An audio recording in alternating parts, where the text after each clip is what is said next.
The Montana Territory had a way of swallowing sound, leaving only wind and dust behind.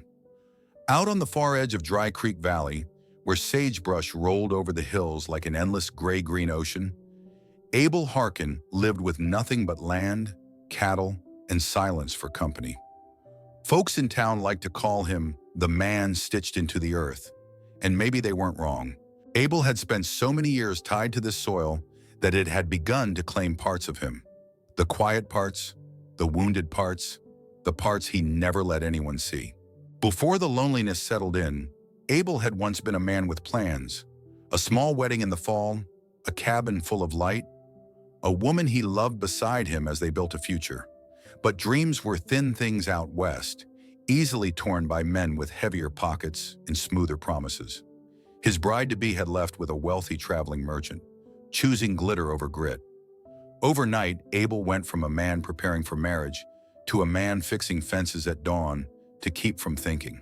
The heartbreak didn't break him loudly. It hollowed him out in slow, quiet ways. Now his days followed the same worn trail, like wagon wheels carving ruts into the dirt. Morning. He walked the length of his property line, checking each fence post with the same steady, disciplined hands. Hands that once held hope, but now gripped tools and rope like lifelines. The sun would rise behind him, brushing gold over his shoulders while meadowlarks called out from the cottonwoods. He rarely looked up. Morning meant work. Work meant not thinking.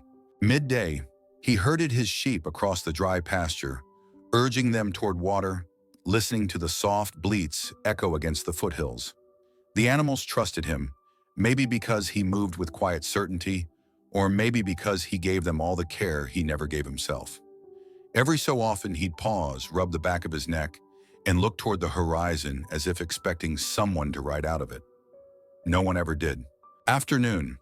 The heat pressed down thick and heavy while Abel climbed onto the barn roof to repair loose shingles or patch the places winter storms had chewed through. Sweat ran down his spine, dust clung to his clothes, and the boards creaked beneath his boots. Alone up there, with only circling hawks for company, he felt like a man trying to rebuild something that kept slipping away, piece by piece, nail by nail. Night, the worst of them all.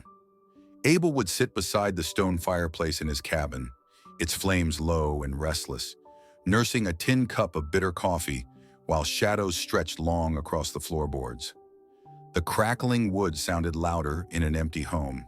Some nights he'd fall asleep in that chair, boots on, hat pulled low over his eyes, pretending he wasn't waiting for a voice that would never come back. Once in a while, his friends from town, Hank Dobbs, Jed Flint, and Milt Granger, would ride out to check on him. They meant well, but their words slid off Abel like rain on old leather. "Abel, you gotta open that heart of yours again," Hank would say, tipping his hat back. "Can't let one wrong woman make you a ghost," Jed added. "Life's short. Don't spend it talking to livestock," Milt teased. Abel always chuckled, the kind of low, polite laugh a man gives when he's learned to keep people at arm's length. "Boys, I'm fine," he'd say. "Got plenty to do here." But the truth was simple and sharp. Abel didn't believe his heart had anything left to offer. Even the land seemed to agree. The fields were quiet, the mountains distant, the nights too still. Then came the evening that closed the chapter of the life he knew. The sky burned crimson, the kind of blazing, haunting red that turned the world into a painting touched by fire. Abel sat on the porch steps, elbows resting on his knees, watching his old horse graze lazily beneath that blood-red horizon. The wind carried the smell of dust, pine, and something else, something he couldn't name yet. His horse lifted its head, ears twitching toward the north, as if sensing a shift in the air. Abel didn't know it then, but the world he'd built out of silence was about to crack open, and the person who would change everything was already on her way. The next morning broke dry and pale, the kind of morning where dust hung in the air like leftover ghost fog. Abel Harkin saddled his gelding, Patch, and started the long ride into Dry Creek. He needed new rope, nothing special, just another length of braided hemp to replace what last week's storm had torn. Another errand in another quiet week, nothing more. He didn't know fate had other plans. Dry Creek was awake but sluggish when he arrived. Wagons rattled along the main street, chickens darted under porch steps, and a few ranch hands loitered near the blacksmith shop swapping slow, lazy stories. Abel tied Patch outside the general store and stepped inside, brushing trail dust off his sleeves. The smell of tobacco, leather, and flour sacks greeted him. Gus McCready, the store owner, looked up from his ledger. "Morning, Abel," he grinned. "Rope again?" "Storm chewed through the last one," Abel replied. Before Gus could fetch the coil, the bell above the door chimed again. A young woman slipped inside, quiet as a shadow. Abel turned without meaning to. She was Apache. Her presence drew a ripple through the room the way a sudden wind stirs prairie grass. Not because she was loud or striking, but because people in Dry Creek didn't see her kind often. And when they did, they weren't kind about it. Her hair, long and jet black, was braided with simple river blue threads. Her clothes, buckskin top and soft doeskin skirt, were worn but well kept, strong, confident. But her eyes held something else. A kind of faraway ache, like she'd walked too long carrying more than she should. Gus cleared his throat uneasily. "We don't usually get folks from the ridge this early." The girl ignored the murmurs. She stepped toward the counter, voice soft but steady. "I'm looking for the path to the northern creek," she said. "I need white sage and stone leaf for healing." Gus hesitated. The two ranch hands by the dry goods barrel exchanged glare-filled glances, muttering about outsiders. Abel felt heat rise in his chest. He'd seen this before. Fear dressed up as caution, prejudice pretending to be reason. He knew what would come next. Gus offering vague directions meant to send her in circles, or worse, telling her to leave. The girl waited, calm, patient, too patient, as if she expected rejection. Something in the set of her shoulders, rigid yet resigned, cut deeper than it should have. Gus opened his mouth. But Abel spoke first. "I know the creek," he said, stepping forward. "I ride past it every week." The girl's dark eyes lifted to his, surprise flickering like a candle in wind. Abel swallowed. "If you trust me, I'll show you the trail." Silence fell heavy as iron. Even the dust in the air seemed to stop moving. The ranch hands frowned. Gus blinked. Abel wasn't the type to meddle in other people's affairs. Everyone knew that. He kept to himself, kept his words simple and his distance steady. But now he found himself standing there, offering help he hadn't thought through, to someone he'd known for less than a heartbeat. Rivera, though Abel didn't know her name yet, studied him with a gaze both cautious and searching. Like she had spent years weighing the intentions of strangers. Like every moment of trust had to be earned, not given. "What makes you want to help me?" she finally asked. Abel almost said he didn't know, because it was true. Something about her, maybe the quiet resilience in her posture, maybe the loneliness he recognized in her eyes, had reached past the walls he'd spent years building. "I just do," he said, rubbing the back of his neck. "The trail's tricky if you don't know the turns. Figured it'd save you time." Her expression softened, not into a smile, but into something gentler, warmer, almost grateful. "Then I will trust your word," she said. Trust, a small, fragile thing, but hearing it stirred something in him, something he hadn't felt in a long time. Gus handed Abel the rope as if stunned. Abel paid, tipped his hat, and held the door open for her. She nodded, stepping past him into the sunlight, and for a brief second her braid brushed his shoulder. Light, warm, real. He shouldn't have felt anything from such a small touch. But he did. They walked toward their horses side by side but worlds apart. And yet, a thread had formed between them, thin as the rope coiled in his hands, but strong enough to pull him into whatever came next. Abel didn't understand it, not yet. He only knew one thing. For the first time in years, helping someone didn't feel like a burden. It felt like the beginning of something he couldn't name. The trail leading north out of Dry Creek was narrow, bending through juniper and scattered pine, the dirt packed from years of hooves and wagon wheels. Rivera rode a small paint mare, her posture steady and alert. Abel guided Patch beside her, giving her enough space while keeping close enough to point out the safer ground. For a long while they traveled in silence, one woven from unfamiliarity, from the lingering stares back in town, from the invisible line between their worlds. The only sound was the wind threading through the trees and the rhythmic clip-clop of hooves on hardened earth. It was Rivera who broke the stillness. "My people call this moon the moon of returning winds," she said quietly, eyes following a hawk soaring above. "It is when the old ones grow tired from winter and need more herbs for their joints. I gather them before the heat sets in. Abel looked over. You take care of the elders? Yes. Her voice softened with something almost tender. I grind roots for pain, brew juniper teas for the cough, and burn sweetgrass to keep sickness away. It is the way I serve my family. There was no pride in her tone, only devotion so simple and pure it caught Abel off guard. He cleared his throat. Must be good to know how to fix people up. Out here, a man cuts himself on barbed wire, and he's stuck with whiskey and a rag. Rivera blinked, surprised, then let out a quiet, warm laugh. Whiskey heals nothing, only makes men louder. Well, you're right about that, Abel chuckled. Especially Jed Flint. You give him 2 swallows of rye and he starts singing like a dying coyote. The laugh they shared this time was fuller, easier, like a door cracking open. The air shifted. A little lighter, a little warmer. So Abel continued. My week hasn't been as noble as yours, he said. Lost a whole section of fence in the hailstorm last Sunday, and a young stallion tried to kick through the corral the next morning. Rivera raised an eyebrow. Did he? Oh, he did. That fool horse had more fire than brains. Kept me up through half the night making sure he didn't break a leg. Rivera's gaze held something like amusement. You sound tired when you say it, but also proud. Guess that's ranch life, Abel admitted, shrugging lightly. You fix what breaks and hope the next day ain't worse. She nodded. Life is like that everywhere. The trail widened as they reached a rise overlooking the valley. Wind swept past them in cool, restless gusts, tugging at Rivera's braids and rustling the cottonwoods below. The moment felt strangely peaceful. 2 travelers crossing the same stretch of earth, though neither had planned to. Rivera glanced his way. You know much of my people's ways? Not really, Abel admitted. Only what the old stories in town get wrong. Her lips curved. Not quite a smile, but something close. Then perhaps I can tell you a few truths. And she did. She spoke of mornings spent grinding herbs on stone, of children learning the names of constellations, of long walks along riverbanks where silence meant connection, not distance. Abel listened without interrupting, absorbing every word like it was a language he'd forgotten how to hear. At one point, a loose vine hung across the trail. Rivera ducked beneath it gracefully. Abel reached up, tore a strip free, and twirled it between his fingers. Careful, she warned lightly. That one snaps easy. That's so. Abel glanced sideways, a smirk tugging at the corner of his mouth. Shame. I was thinking I could twist it into a ring. Rivera turned her head sharply, studying him with clear, steady eyes. Not offended, not flustered, but utterly sincere.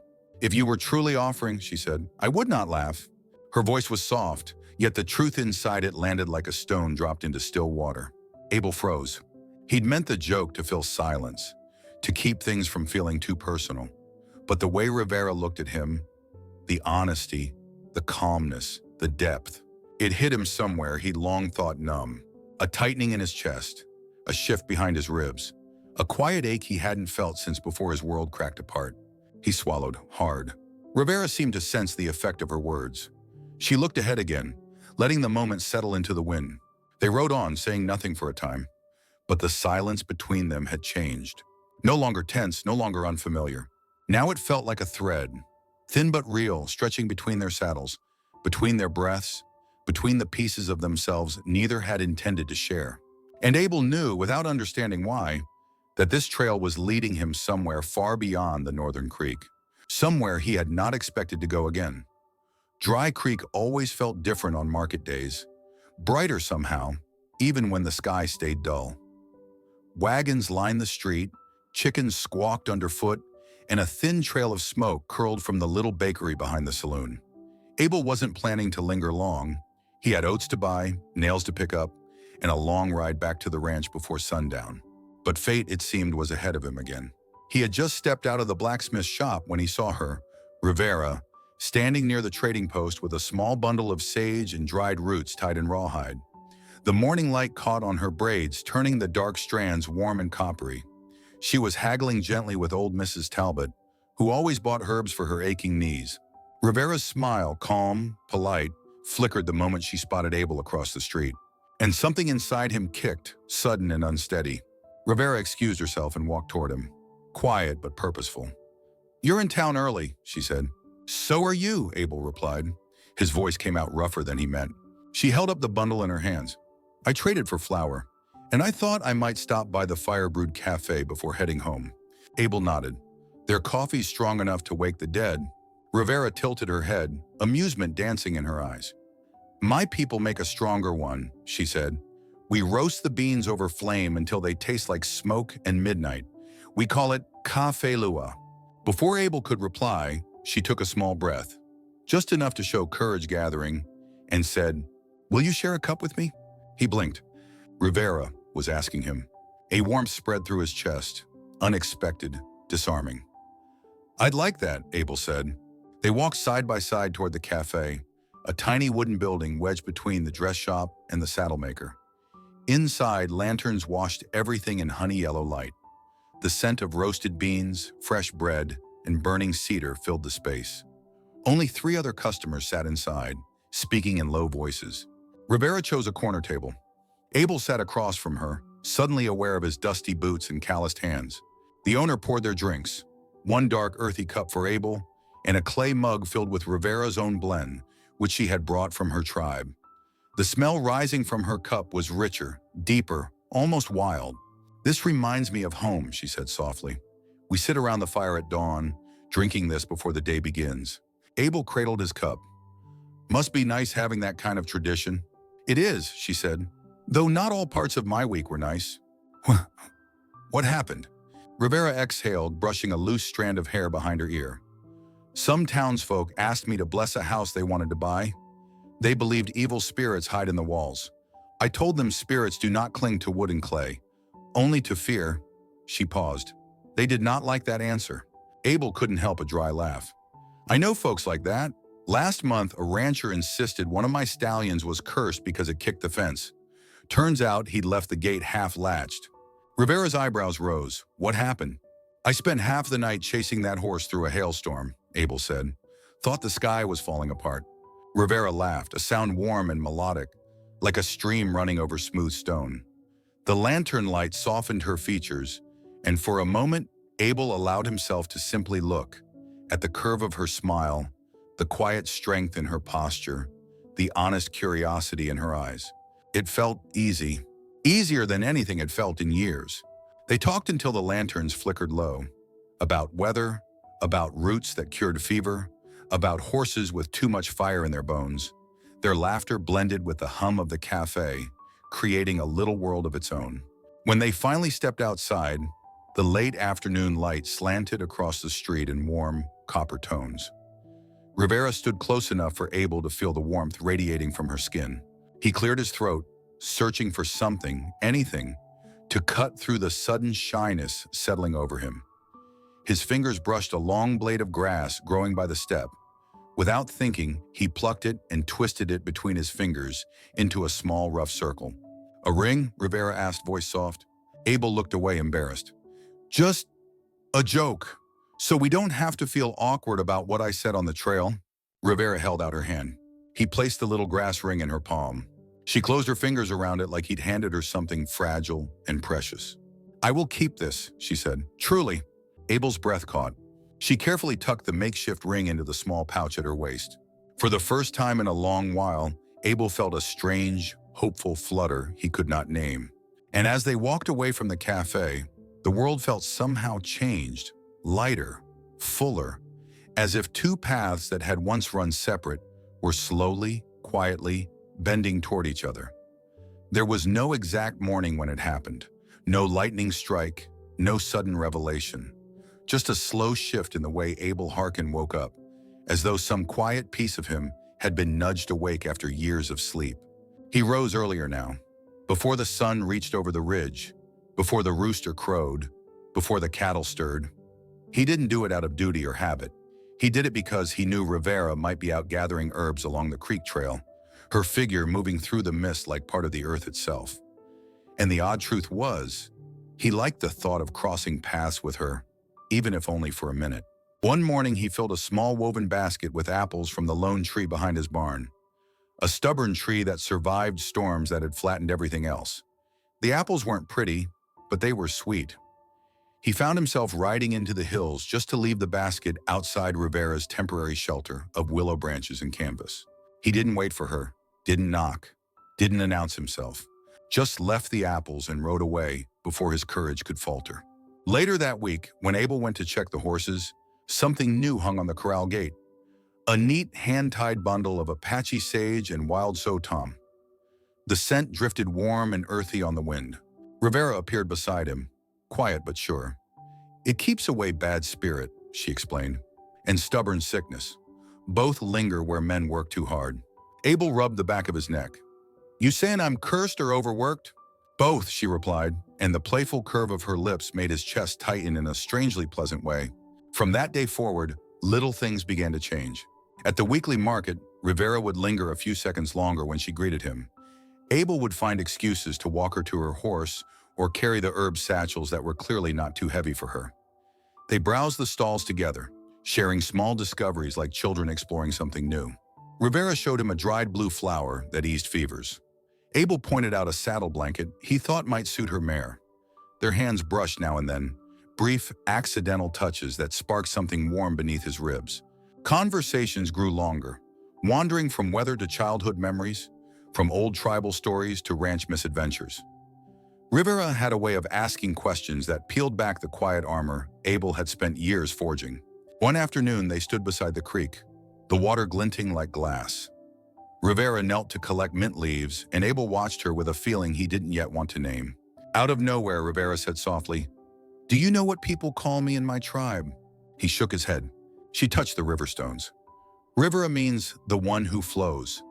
I move where healing is needed. I tend the sick, the young, the forgotten. I help others stand." There was no bragging in her voice, only truth. "But," she continued, still crouched over the water, "I have never had someone I could lean on. I am the one who listens, the one who holds everyone else together. People come to me when they break." She paused. "But no one stays for me." That admission cut Abel deeper than he expected. He stepped closer, the gravel crunching under his boots. "You don't always have to stand on your own." Rivera glanced up, sunlight catching the moisture in her eyes. Abel swallowed. Words didn't come easy for him, but somehow around her, they felt simpler. "If you ever need a place to rest," he said quietly, "I've got a porch wide enough to sit on and a heart sturdy enough to lean against." Rivera stared at him, stunned, not by the boldness, but by the sincerity in his worn, weather-roughened voice. The wind rustled the cottonwoods overhead. The world felt strangely still. "You would offer that to me," she whispered. "I would," Abel said, no hesitation. Something shifted between them then. Something gentle but undeniable, like the soft snap of a twig signaling a path bending into new territory. Rivera looked down at the sage bundle tied on the corral earlier that week. "I left that for protection." Abel's voice lowered. "Seems to be working. Ever since you started coming around, the ranch feels lighter." A small, rare smile tugged at Rivera's lips. A smile that held gratitude, curiosity, and the faintest spark of hope. They didn't kiss. They didn't touch. But they stood side by side as the creek murmured past them. Two people learning, for the first time in a long while, that company could be gentle, not demanding, healing, not painful. Abel had lived years without wanting anything more than quiet. But now he knew the truth with startling clarity. He wanted her there, in the quiet, in the storms, in the small, unnamed days that had begun to matter. The absence settled in before Abel realized it. Quiet at first, then heavy, then sharp enough to worry him in places he didn't know could hurt. 3 days passed without a single glimpse of Rivera on the trail, at the market, or near the creek. No flicker of her braids among the junipers. No soft humming of her tribal songs carried on the wind. Nothing. Dry Creek whispered about it, as small towns always did. "Maybe her people moved on," someone said at the saloon. "Heard she went deeper into the ridge," another added. "What if she ran into trouble?" a third murmured. The talk gnawed at Abel. Rivera didn't simply vanish, not without reason. On the fourth morning, he couldn't take the waiting anymore. Before dawn fully lifted, Abel saddled Patch, cinching the belt with hands trembling more than he wanted to admit. The air smelled of coming rain, sharp, metallic, and the clouds bruised the sky with a storm's promise. He rode hard. He followed the narrow deer paths Rivera often walked, scanning the earth for fresh footprints. He checked the places she gathered herbs, the low ridge above the creek, the shaded hollow where wild mint grew. He rode past the aspen grove where she sometimes rested, then circled back through tangled brush until Patch snorted in frustration. Nothing. Every mile tightened his chest more. By midday, Abel reached the mouth of a quiet valley where the pines grew thick and the world felt tucked away from everything. The wind had gone still. Even the birds kept silent, as if holding their breath. Then he saw it. A small ribbon of smoke rising from behind a cluster of boulders. Her camp. Abel dismounted, tethered Patch loosely, and approached on foot. The closer he got, the more the unease in his chest shifted into something sharper. Fear, maybe, or certainty. Rivera was there, sitting alone beside a half-burned fire, knees drawn up, her braided hair undone in places like she'd run her hands through it too many times. Her eyes were red, swollen in the way that only comes from crying for hours, maybe days.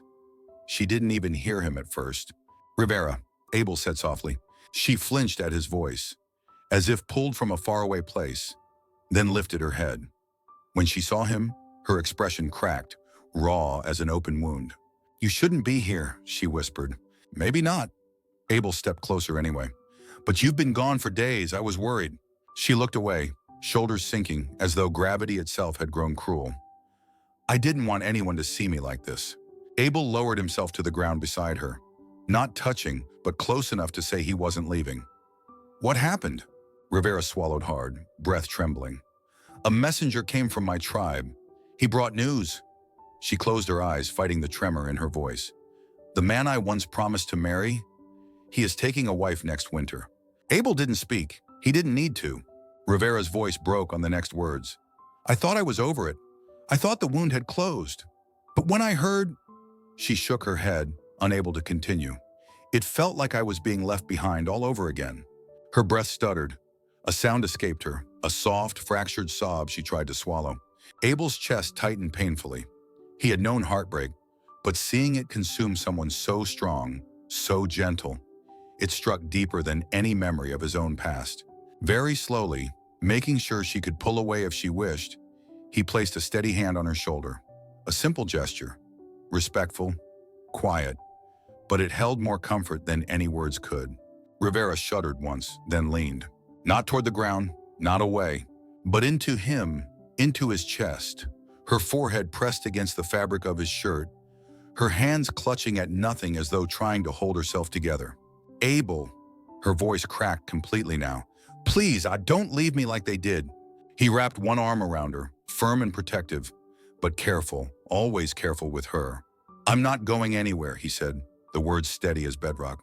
"Not today, not tomorrow, not when you break, not when you heal." Rivera's tears soaked the front of his shirt. Her breath hitched uneven, but she didn't pull away. Instead, she let herself collapse into his hold, the first time she had ever allowed anyone to catch her. Abel tightened his arms just enough to let her know she was safe. "I'm here," he murmured. "I'm right here." Outside their small circle of grief, the wind began to stir again. But inside Abel's embrace, Rivera finally let the storm pass through her, without facing it alone. The days after Rivera's breakdown moved gently, like the slow turning of a river that had been swollen by storm, but was quietly finding its shape again. Abel didn't force smiles out of her, didn't press her to talk, didn't hover like a man desperate for thanks. He simply stayed, solid, steady, patient. And in the wide, unpredictable West, that was worth more than 1,000 promises. They began forming small habits, unspoken rituals that slipped into place as naturally as dawn following night.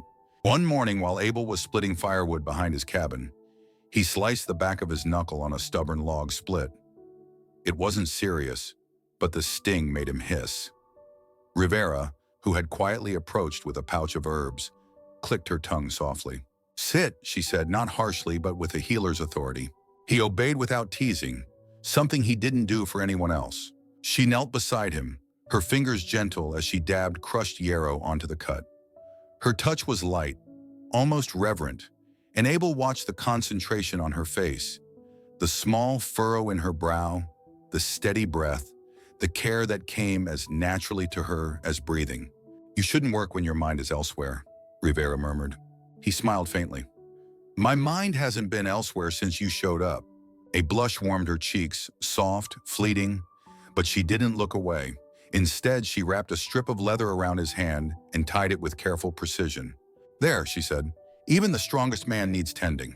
And even the strongest woman needs someone to bring her soup." Abel shot back with a quiet grin, which he did. A week later, when a cold rain swept through the valley and Rivera caught a feverish chill, Abel arrived at her camp with a pot of hot porridge balanced in his arms. He didn't ask permission, didn't knock on the post. He simply stepped in, set the pot near her bedroll, and wrapped his coat around her shoulders until she stopped shivering.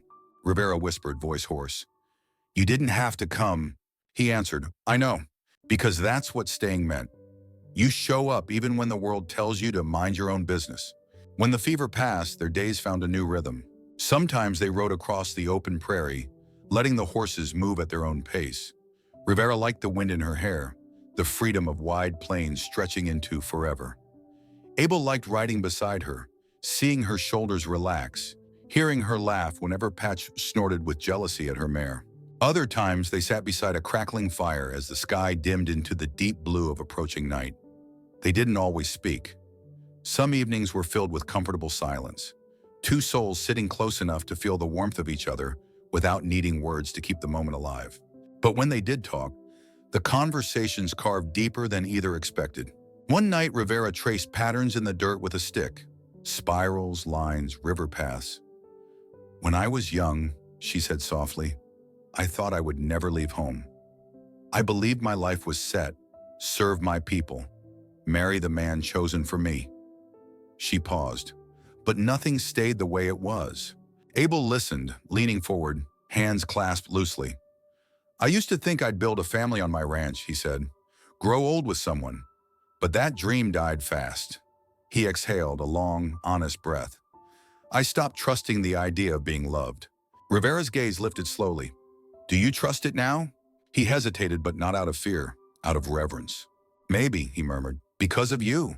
A soft wind moved through the grasses around them, carrying the scent of pine and distant rain. Rivera took a long, steady breath. "I am tired of being strong alone, Abel." "You're not alone anymore," he said. For the first time, she leaned her shoulder lightly against his. Not broken, not desperate, just choosing. He didn't move, didn't speak, just let the closeness settle like warm embers glowing between them. These weren't grand declarations. There were no oaths carved into stone or vows whispered under a sacred sky. But in the quiet steadiness of their actions, in the tending of wounds, the bringing of porridge, the shared rides across windswept plains, something stronger than promises was forming. Trust. Not the loud kind, not the dramatic kind. The kind built from showing up again and again until a broken heart learns it doesn't need to fear being abandoned. Rivera closed her eyes and whispered, "Love doesn't need big words, does it?" Abel shook his head. "No, it just needs someone who stays." And there, under the soft rumble of the prairie wind, they understood. They were no longer healing alone. They were healing together. Spring swept through the Montana territory in a slow, deliberate way, creeping down from the mountains, softening the hard edges of winter, warming the earth Abel Harkin had walked alone for too many years. But this year, spring didn't just bring new grass or kinder winds. It brought Rivera deeper into his life. It began with something small, a piece of fabric, nothing more. A hand-stitched cloth from her people, dyed with river mud browns and sky blue threads, each pattern woven with meaning. One morning, Abel found it folded on the chair near his cabin window. He recognized Rivera's careful hand immediately.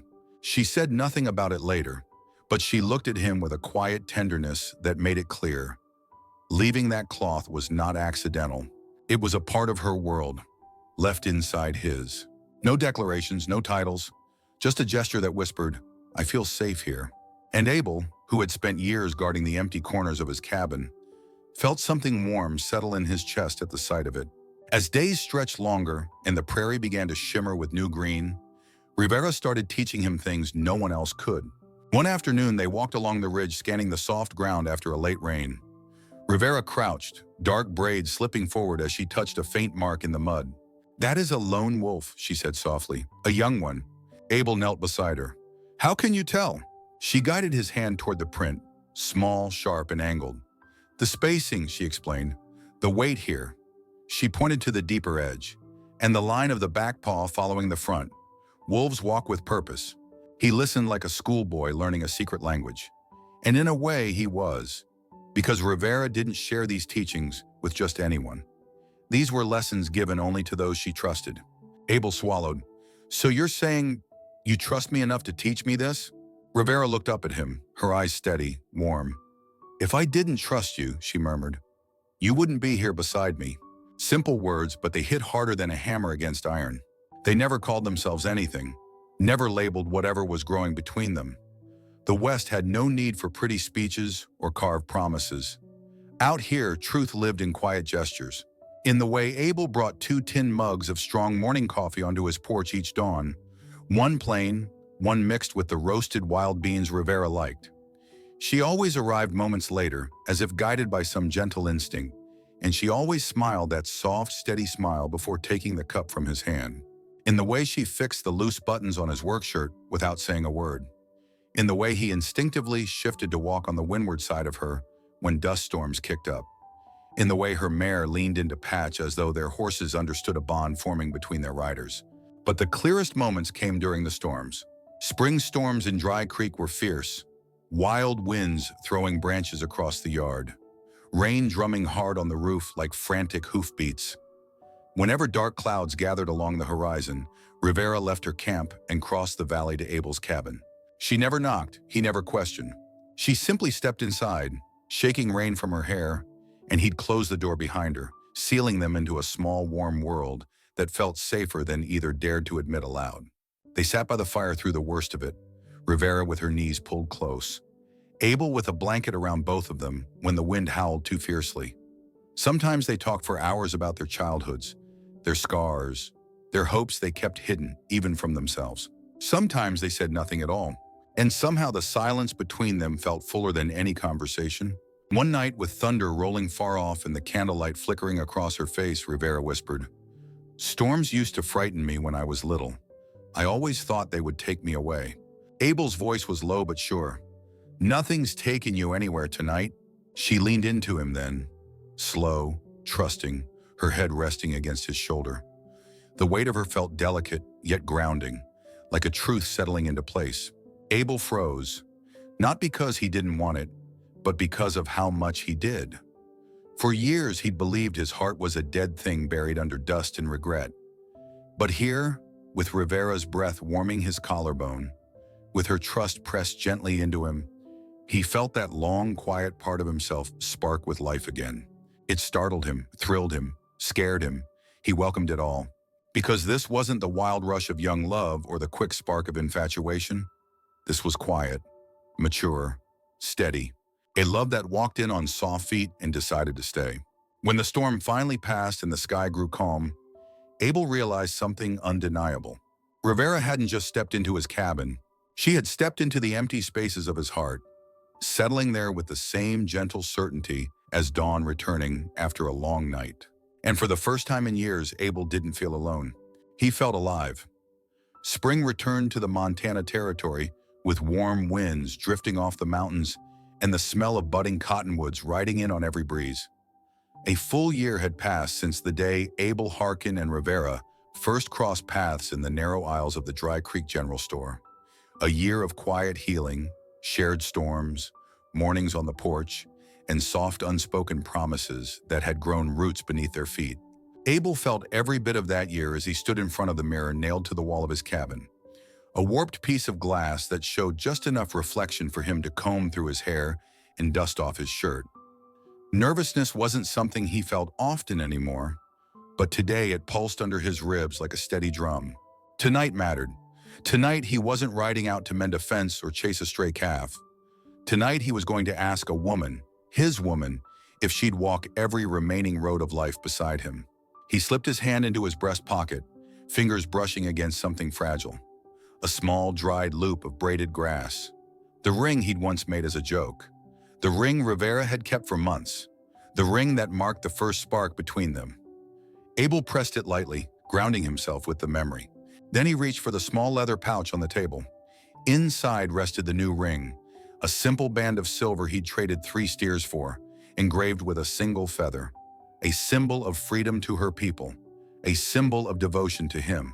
He closed his hand around it. "All right," he murmured. "Let's do this." Rivera arrived at the fire-brewed cafe before he did. She sat at their usual table, the one by the window where the lantern light fell warm across her face. She wore a soft buckskin vest, her braids decorated with tiny turquoise beads catching the glow of the lamps. When Abel stepped inside, she looked up. Her smile, gentle, knowing, washed away half his nerves in an instant. "You asked me to meet you," she said. "Is everything well?" "Everything's right," Abel answered, and for the first time in months his voice trembled. The owner brought their drinks, his strong coffee, her smoky firebrew blend. The aroma rose between them, warm and familiar, wrapping around the moment like a blanket. For a little while they spoke of simple things. How the winter had been kinder this year, how her mare had taken a liking to Patch, how the mint along the creek was coming in early. But Abel wasn't really hearing the words. His heart beat louder than the chatter of the cafe. Finally, when the moment felt steady enough to hold, he reached into his coat. "Rivera," he said softly, "when we first met, I twisted a blade of grass into a ring. I meant it as a joke." He swallowed thickly. "But it changed my life." Her breath caught, and her hands stilled around her mug. Abel placed the small silver ring on the table between them. The feather engraving glimmered under the lantern light, as if catching its own quiet fire. "This time, I'm not joking," he said. "This time, I'm offering you the rest of my days. My land, my mornings, my storms, my peace.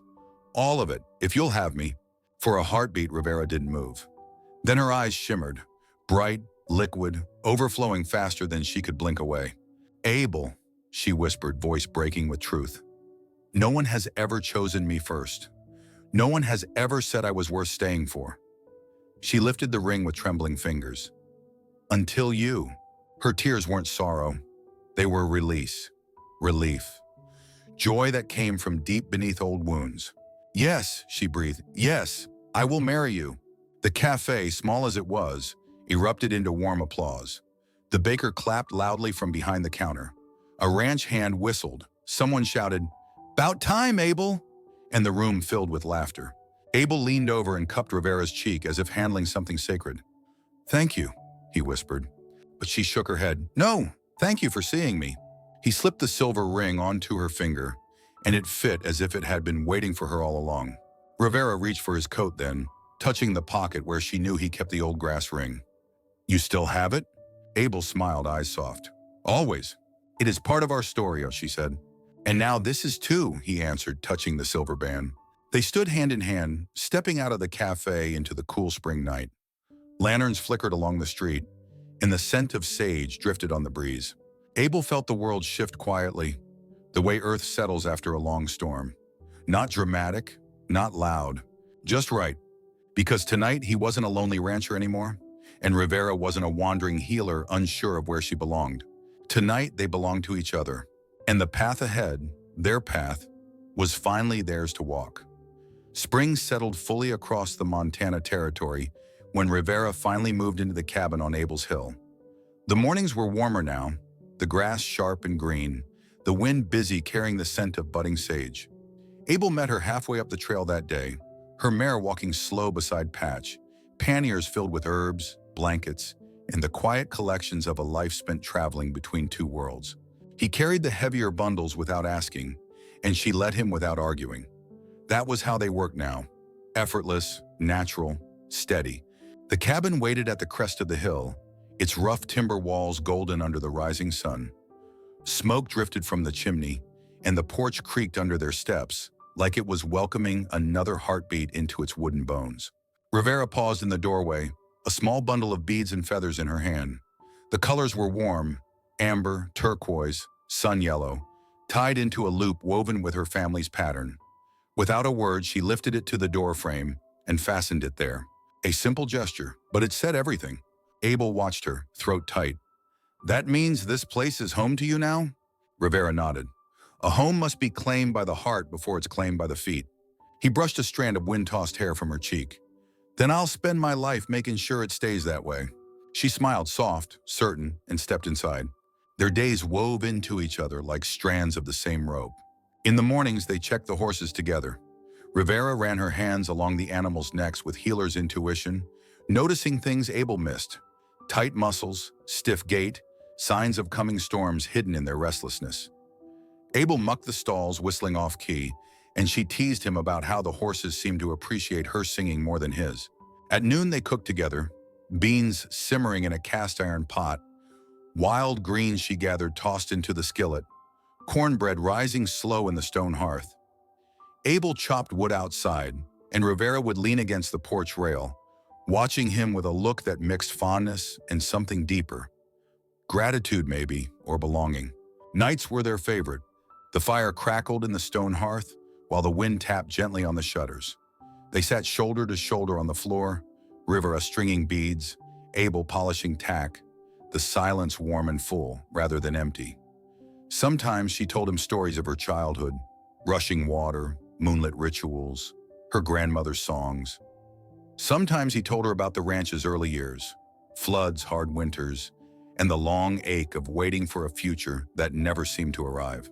Those nights stitched them closer than any vow. When storms rolled in, thunder shaking the window panes, rain hitting the roof like thrown gravel, Rivera didn't return to her old camp. She stayed with Abel, sitting wrapped in one blanket, listening to the sky rumble with fierce, wild strength. "I used to fear storm," she admitted once. "And now?" Abel asked, drawing her closer. She rested her head on his shoulder. "Now I weather them with you." The seasons turned in their slow western rhythm. They planted a small herb garden behind the cabin. They built a stronger fence for Patch and Rivera's mare. They learned each other's rhythms, how Rivera preferred sunrise for gathering roots, how Abel hated cold mornings unless she made the coffee. The loneliness Abel once wore, like a second skin, faded thread by thread, replaced by something steadier than happiness. Peace. A grown peace, earned rather than given. And Rivera, who had spent years drifting like a leaf on river currents, discovered that stillness didn't mean captivity. Not here. Not with him. Stillness meant belonging. One evening, with the whole valley glowing amber beneath a falling sun, Abel stood on the porch watching Rivera hang fresh sage bundles along the railing. The breeze caught her braids, and the sky behind her burned golden blue. He stepped beside her, slid an arm around her waist. "You ever think about how different things could have gone?" he asked quietly. Rivera leaned into him, eyes soft. "No, because every path, every wound, every storm led me here." Abel kissed her forehead gently. "And I'm damn grateful it did." She rested her hand over his heart, feeling the slow, steady beat beneath her palm. "Abel," she whispered, "I'm not running anymore. And I'm not walking this land alone," he replied. Together they looked out across the wild prairie, endless, rugged, unclaimed. Yet somehow, standing side by side, the world felt smaller, softer, more theirs. And in that golden hush of evening, with the wind carrying the scent of sage and promise, the truth settled over them like a blessing. Out in the wild west, where the wind cuts the grass like a blade, they found what both believed they had lost long ago: freedom and each other.